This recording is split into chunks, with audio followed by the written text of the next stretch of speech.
नमस्कार, मी ऋषी देसाई. सुवर्ण कोकण सामर्थ्य महाराष्ट्राच्या विशेष कार्यक्रमात आपलं स्वागत. या कार्यक्रमाच्या निमित्तानं आपण अशा काही माणसांशी बोलत असतो की ज्यांनी शून्यातनं या सगळ्या आपल्या व्यवसायाची सुरुवात केली आणि त्यांच्या कर्तृत्वानं, त्यांच्या कष्टानं ते केवळ स्वतःसाठीच नाही, स्वतःच्या व्यवसायासाठी नाही, तर आसपासच्या समाजासाठी एक प्रेरणादायी व्यक्तिमत्व बनत आहेत. असंच एक व्यक्तिमत्व आज आपल्यासोबत स्टुडिओत आहेत. औरंगाबादहून रवी राजपूत आलेले आहेत. स्वागत आपलं रवीजी. खरं तर शून्यातनं सुरुवात हे नेमकं काय, तर तुमच्याकडे पाहून कोणालाही समजेल. फुलंब्रीतलं पाल गाव आणि यातला आपला ॲग्रोवन शेळीपालनाचा जो फार्म आहे त्या संदर्भात आम्हाला जाणून घ्यायला आवडेल. नेमकी किती शेळ्यांपासून आपण सुरुवात केली आणि आज कसा सगळा व्यवसाय सुरू आहे? मी 2011 पासून एका शेळीपासून सुरुवात केली. अरे वा.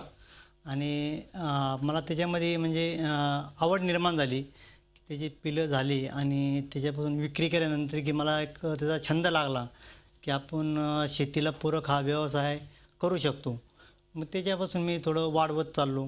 त्याच्याच पिलापासून ती पिलं घरी ठेवणं आणि बोकड विक्री करणं आणि त्या बोकड विक्रीतून परत शेळी खरेदी करणं. शेळी खरेदी केली की मग ते शेळ्यांची संख्या वाढत गेली आणि 2 वर्षात माझ्याकडं जवळ परत शेळ्या खरेदी करायचो. 2 वर्षानंतर माझा म्हणजे वाढत गेलं आणि नंतर मग त्याच्यामधून मला इन्कम भेटायला लागला, पैसा मिळायला लागला आणि एक प्रेरणा मिळाली की चला आपण शेळीपालन हा व्यवसाय शेतकऱ्यांसाठी चांगला आणि आहे. आणि त्याच्यामध्ये नवीन नवीन आता जाती निघाल्या. एक सोजत आहे, सिरुई आहे, बोर आहे आणि काठेवाड, या वेगळ्या तर नवीन नवीन प्रयोग करून आणि त्याच्यामध्ये आपल्याला उत्पन्न जास्त भेटतं गावरानीपेक्षा.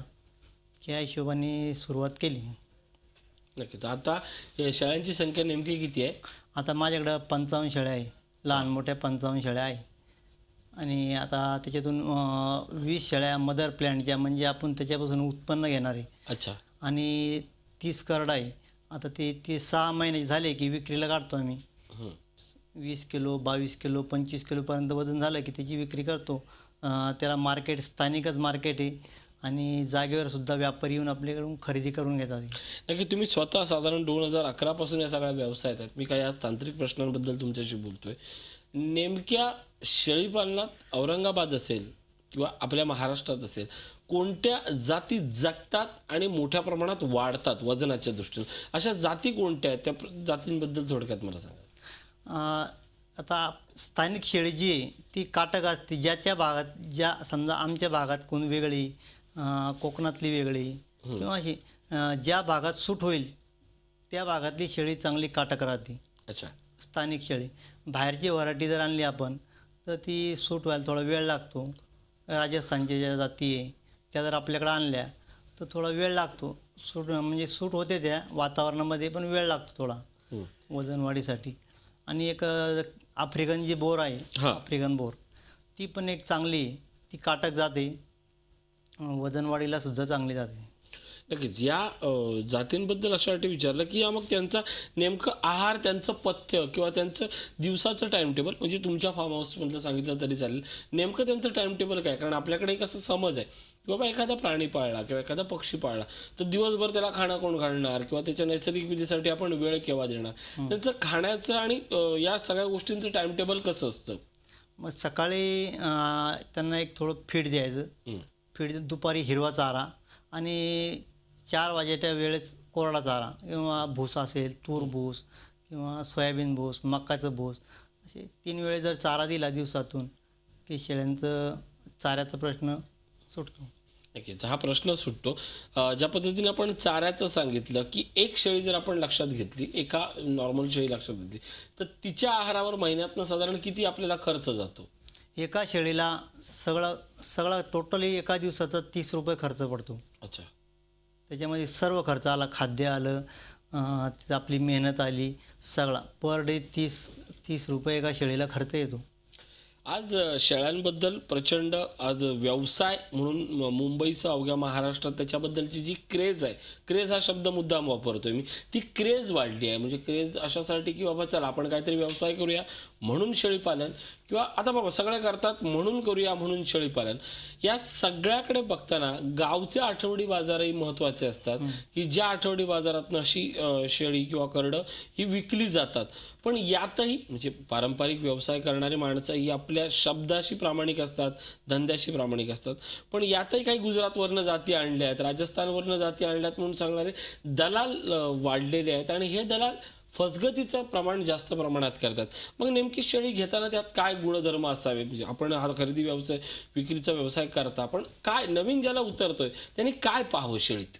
नवीन शेळीपालन जे करणारे त्यांनी समजा एक बाजारात जरी गेलो हां. तर पारखीनं शेळी घ्यायची. म्हणजे समजा ज्याला अनुभव आहे, घेताना अनुभवी माणूस नेऊन आणि तिचे दात बघावे, किती दात आहे, 2 दात आहे का 4 दात आहे का बिनदात आहे. आणि शेळी अशी तरतरीत पाहिजे किंवा नवखी शेळी बघून घ्यायची. अच्छा. आणि व्यापाऱ्याकडून जरी घेतली, राजस्थानहून जरी शेळ्या आल्या त्यांच्याकडून जरी घ्यायची, तरी ती व्यवस्थित बघून आणि स्वतः ज्याला घ्यायची त्याला अनुभव पाहिजे त्यातला. हां. आणि त्या अनुभवासाठी कार्यशाळा अटेंड केली पाहिजे. त्याच्यामध्ये सगळी माहिती मिळते. कार्यशाळा औरंगाबादला कार्यशाळा होते. प्रत्येक जिल्ह्यामध्ये सुवर्ण कोकणची सुवर्णवंश कार्यशाळा होतात. कार्यशाळेला गेले तिथे सगळी माहिती मिळते. कशा शेळ्या घ्याव्या, कोणत्या शेळ्या घ्याव्या, वेगळ्या वेगळ्या जातीची माहिती, सगळी माहिती मिळते. नक्कीच.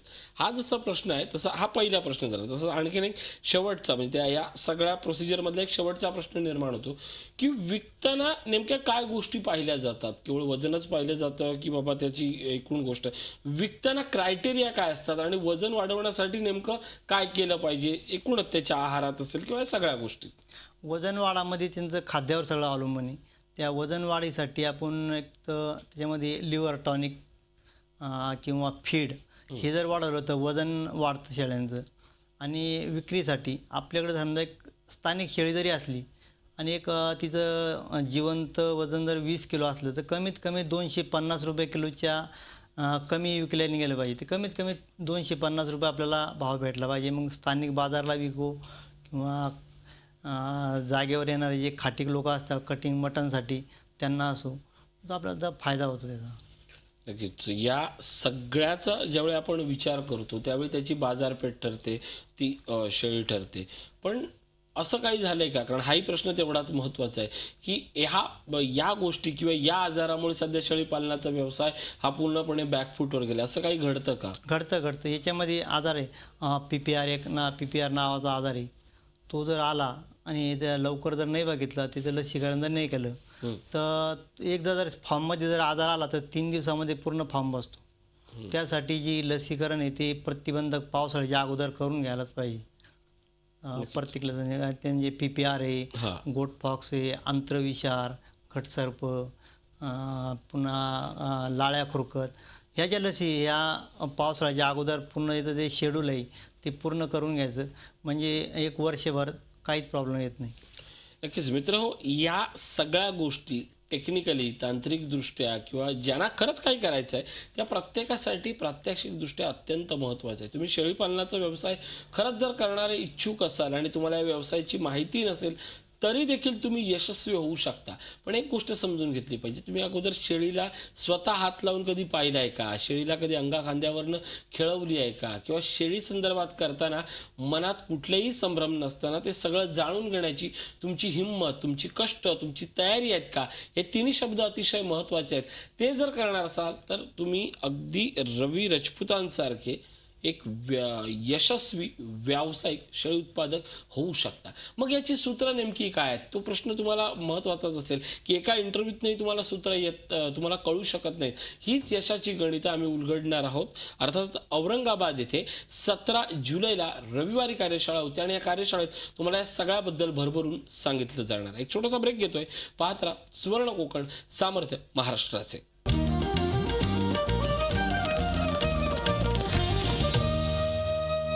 ब्रेकनंतर स्वागत. आपण बोलतोय रवी राजपूत यांच्यासोबत. रवीजी, आपण औरंगाबादचं प्रतिनिधित्व करतात म्हणजे फुलंब्रीचं.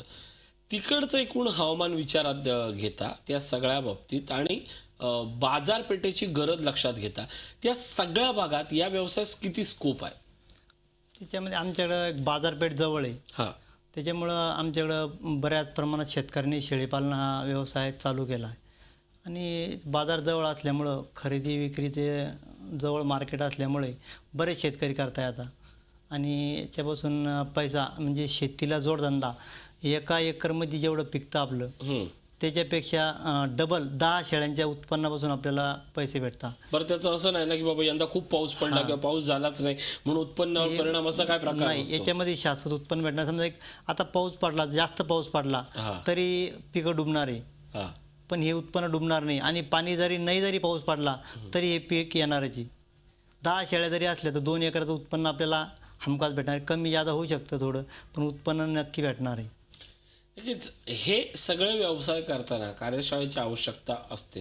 कारण मी तुम्हाला सांगतो, एका कार्यशाळेचं उदाहरण मलाही आठवतंय की साधारण बकरी किंवा शेळी कुठला कुठला पाला खातो, मग तो त्याला कसा मिळतो, इथपासूनचे प्राथमिक प्रश्न लोकांचे असतात, प्रशिक्षणार्थ्यांचे असतात.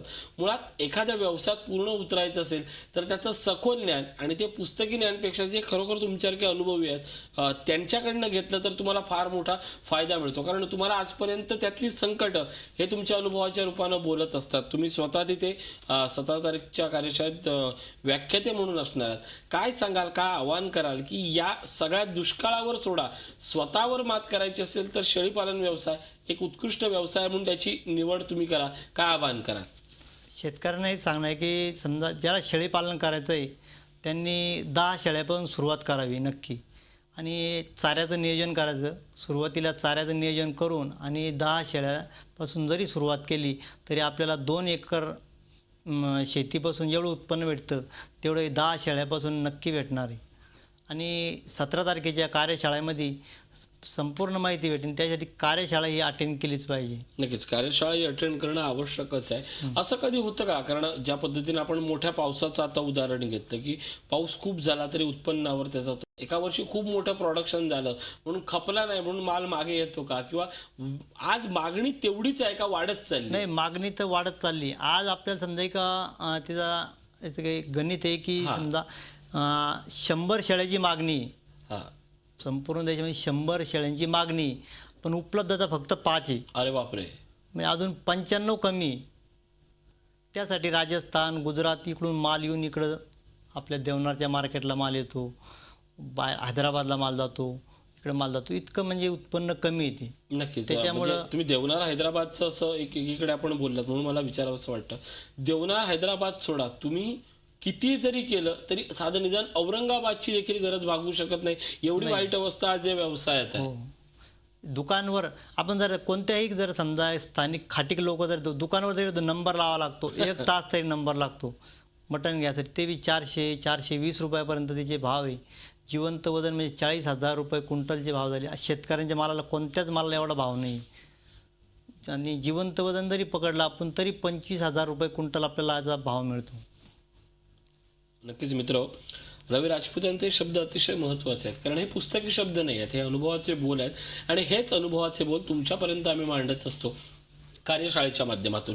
17 तारखेला औरंगाबाद येथे कार्यशाळा होते. शेळीपालन असेल, कुक्कुटपालन, मत्स्यपालन या विषयाबद्दल भरभरून बोललं जाणार आहेतच, पण त्याचसोबत पनवेललाही मत्स्यपालन आणि इतर शेतीपूरक उद्योगातील श्रीमंती याबद्दल भरभरून बोललं जाणार आहे. तुम्हालाही जर या सगळ्या कार्यशाळेत सहभागी व्हायचं असेल, किंबहुना आपण आणि आपल्या नातेवाईकांना जरी कळवायचं असेल तरी त्यांच्या वतीनं तुम्ही किंवा तुमच्यासाठी तुम्हीच या कोणीही आज या क्षणी स्क्रीनवर दिसणाऱ्या नंबरशी संपर्क साधा आणि तुमचा प्रवेश नक्की नोंदवा. एक छोटासा ब्रेक घेतोय.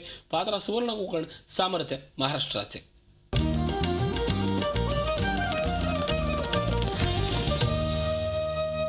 त्यानंतर स्वागत. आपण बोलतोय रवी राजपूत यांच्यासोबत. रवी, एक प्रश्न अतिशय महत्त्वाचा निर्माण होतात. आपण औरंगाबादचे आहात, फुलंब्रीचे आहात आणि ही चळवळ सुवर्ण कोकण महाराष्ट्रभर जरी पोचलेली असेल तरी तुमचा आणि या चळवळीचा संबंध कसा आला?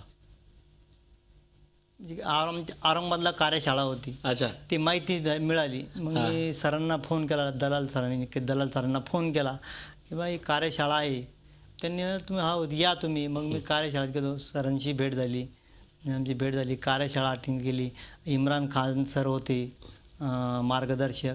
ते दिवसभराची कार्यशाळा झाली, त्याच्यामुळे जी ओळख झाली, ओळखी म्हणजे म्हणजे आमची ओळख झाल्यानंतर मग फोनवरती कॉन्टॅक्ट होत गेली आणि ही त्या कार्यशाळेत संदर्भातच विचारतोय की या सगळ्या जेव्हा कार्यशाळा घेतल्या जातात किंवा तुमच्यासाठी कोणतरी भरभरून बोलतं तेव्हा आपणही इतरांसाठी करावं असं एक ज्योत निर्माण होते की समाजातली चांगली माणसं दुसऱ्या चांगल्या माणसांचा व्यवसाय निर्माण करतात. म्हणजे आज तर असं दिसतं आपल्याला मुंबईसारख्या भागात किंवा महानगरांमध्ये कोणी दुसऱ्याचा विचार करत नाही, कोणी दुसऱ्याच्या पैशाचा विचार करत नाही. तुम्ही स्वतः व्यावसायिक आहात, पण या व्यासपीठावर बसून इतरांनी व्यवसाय करावा असं तुम्हालाही वाटतं? हो, माझ्याकडे 1000 लोक माझ्या ग्रुपवरती ॲड आहे. 1000 लोक माझ्याकडे म्हणजे नेहमी संपर्कात असतात. पूर्ण महाराष्ट्रातून, प्रत्येक जिल्ह्यातून, प्रत्येक तालुक्यातून माझ्याकडं या व्हॉट्सअप ग्रुपच्या शेळीपालनावरतून जोडल्या गेलेले आणि जवळजवळ 8 ते 10 महिन्यापासून हे लोक माझ्याकडे जोडल्या गेलेले आणि त्यांना एक उत्साह निर्माण झाला की आपण यांनी जर एक शून्यापासून हे केलं तर आपण सुद्धा करू शकतो. म्हणजे आणि इतके लोक येऊन भेटी द्यायचे फॉर्मला.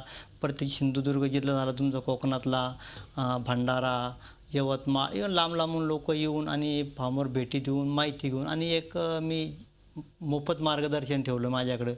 कोणी जरी आलं तर 1 तास अर्धा तास येऊन आणि आपल्याला जेवढं ज्ञान आहे तेवढं आपण शेतकऱ्यांना मोफत देतो. त्याची काही फीस वगैरे काही घेत नाही, मोफत मार्गदर्शन देतो. नक्कीच. या सगळ्याच्याच गोष्टीच्या मागे जी लपलेली आहे की आज 2 प्रकारचे वर्ग आहेत. म्हणजे मुंबईत येऊनही चांगली नोकरी मिळत नाही म्हणून स्वतःला बेकार समजणारा एक वर्ग आणि दुसरीकडे निसर्गानं मला दिलं नाही म्हणून दुष्काळानं नाडला गेलेला एक तरुण वर्ग. या दोन्ही वर्गाने आता पुन्हा गावाकडे येऊन शेळीपालनाची जर कास धरली तर ते खऱ्या अर्थानं श्रीमंत होऊ शकतात. म्हणून तुम्ही काय आवाहन कराल? करायलाच पाहिजे, करायला काही हरकत नाही. शेती जरी आपल्याला शेती आहे, सगळ्यांना शेती आहे असं नाही आणि शेतीला जोडधंदा करायला पाहिजे. म्हणजे जेवढं उत्पन्न आपल्याला समजा एक औरंगाबादला कोणी असं की 10,000 किंवा 8,000 किंवा 15,000 रुपयापर्यंत जरी नोकरीचं जर समजा पगार मिळत असेल तरी भागत नाही. त्यापेक्षा गावाकडे येऊन आणि त्यांनी जर शेळीपालन जर व्यवसाय चालू केला, 10 शेळ्या घेतल्या किंवा 20 घेतल्या किंवा 50 जरी घेतल्या तरी वर्षभराची जेवढी इकडची जी इन्कम आहे ते आपल्याला त्याच्यापेक्षा डबल या शेळीपालनातून मिळू शकते. सतीश परब सरांनी हा सगळा उपक्रम सुरू केला आहे. गावागावातल्या तरुण म्हणजे नाव कोकण असतं तरी प्रत्येक विभागातनं आता तरुणांनी शेती करावी आणि शेतीकडेच वळावं यासाठी सगळी धडपड आहे. या सगळ्या चळवळीला तुम्ही काय शुभेच्छा द्याल?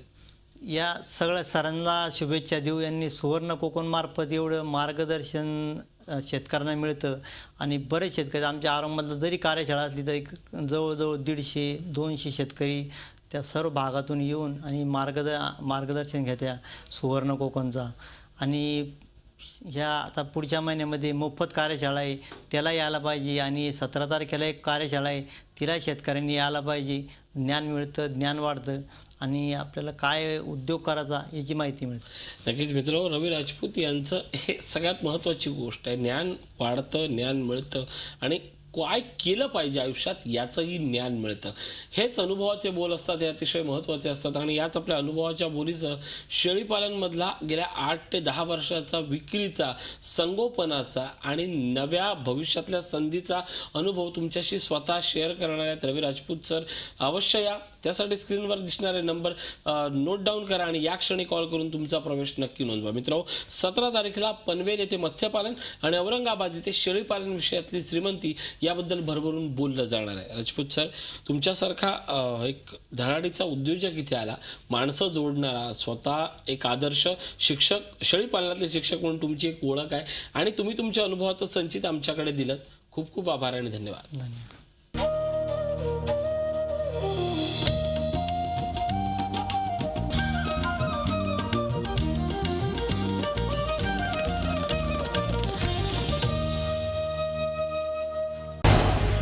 झी 24 तास रहा एक पाऊल पुढे.